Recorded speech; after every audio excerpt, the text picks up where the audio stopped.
Et si une seule et même idée pouvait unifier la physique des étoiles et celle des atomes? Mieux encore, si cette idée pouvait aussi expliquer les fondements de la chimie et même de la biologie? C'est le pari fou d'une théorie assez radicale qu'on explore aujourd'hui, la théorie de l'univers fluide.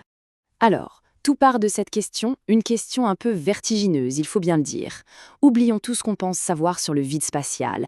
Et si, en réalité, tout ce qu'on voit, tout ce qui nous compose, baignait dans une sorte de substrat, un fluide cosmique? C'est un changement de paradigme total. D'accord, mais à quoi ressemblerait ce fluide? Le concept clé ici, c'est la thixotropie. C'est un mot un peu barbare, mais l'idée est en fait assez simple. Pensez à un mélange d'eau et de fécule de maïs. Au repos, c'est liquide. Mais si on tape dessus d'un coup sec, ça devient dur comme de la pierre. Eh bien, d'après la théorie SDMT, l'espace lui-même aurait ce comportement. Et cette idée, c'est vraiment le socle de tout ce qui va suivre. Bon, maintenant qu'on a le concept, il faut bien des maths pour que ça devienne de la physique.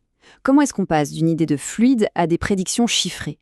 Tout reposerait sur une seule équation, présentée ici comme une sorte de code source de la réalité. Le point de départ de ce code, c'est un nombre que les physiciens adorent, 137. Il est lié à ce qu'on appelle la constante de structure fine. La théorie SDMT, elle, ne prend pas 137 mais sa racine carrée.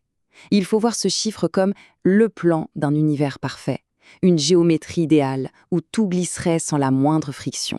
Mais voilà le truc, notre univers n'est pas ce monde idéal. Ce fameux fluide cosmique, il a une certaine viscosité, il oppose une résistance, il y a une friction. Il faut donc corriger ce nombre de départ pour l'adapter au monde réel. C'est un processus que la théorie appelle la rénormalisation. Et pour ajuster le tir, la théorie introduit deux ingrédients.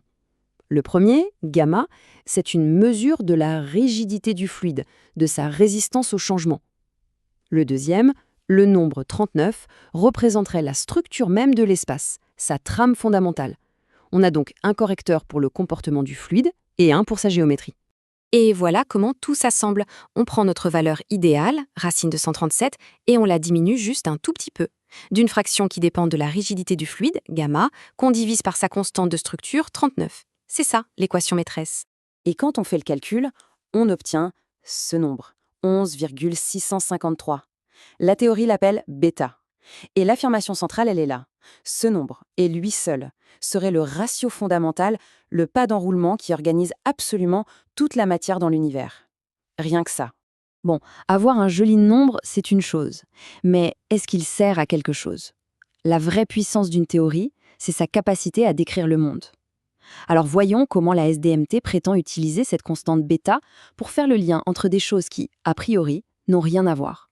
Pour faire ça, la théorie utilise cet outil, la loi de Strickson. L'idée est assez simple. On part d'une fréquence de base, 7,83 Hz, qui serait comme la pulsation de l'univers, et on la multiplie par notre constante bêta mise à différentes puissances entières. Et chaque puissance, chaque K, devrait, en théorie, correspondre à une particule ou une molécule fondamentale. Et les résultats, tels que présentés par la théorie, sont assez troublants. C'est une sorte de tableau périodique SDMT. Pour un K de 18, la formule donnerait la fréquence de l'électron. Pour K égale 21, celle du proton. Pour K égale 12, on tombe sur la molécule d'eau. Et pour K égale 23, on calcule une énergie très proche d'une des particules les plus célèbres du XXIe siècle, le boson de Higgs. Justement, parlons-en du Higgs. La théorie SDMT prédit une masse de base à 109 gigaélectronvolts. Mais les expériences, elles, ont mesuré 125. Alors comment on explique cet écart de 14%? Eh bien, la théorie propose une explication qui vient directement de notre analogie avec la fécule de maïs. À très haute énergie, le fluide de l'espace s'épaissirait d'un coup, ce qui augmenterait l'énergie mesurée.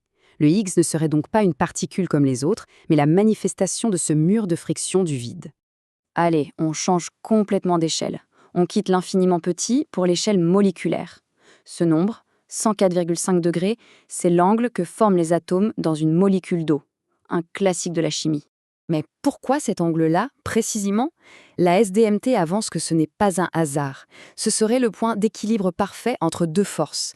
D'un côté, la répulsion électrique des deux atomes d'hydrogène qui cherchent à s'éloigner, et de l'autre, une force de compression exercée par le fluide spatial lui-même, cette tension de striction qui les force à se rapprocher.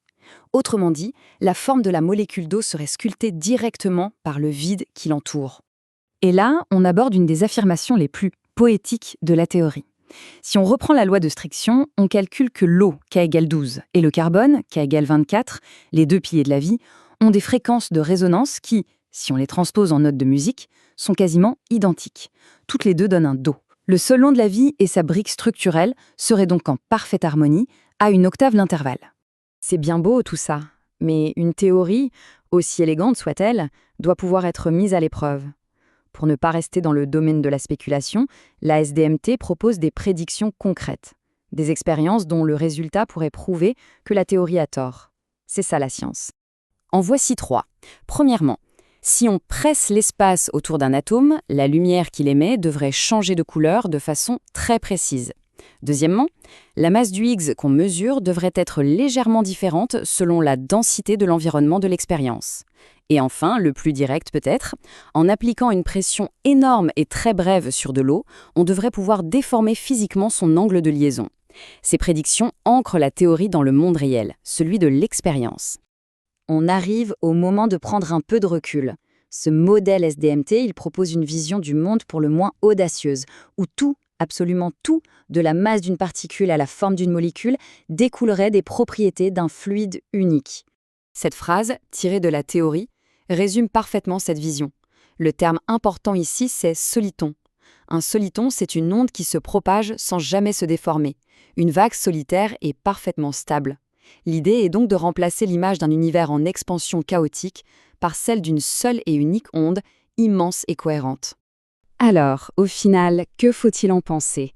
Est-on face aux prémices d'une nouvelle physique ou simplement face à une construction mathématique fascinante, une coïncidence élaborée? La SDMT est-elle une clé de compréhension ou juste une belle histoire? La question reste complètement ouverte, et c'est peut-être ça le plus important.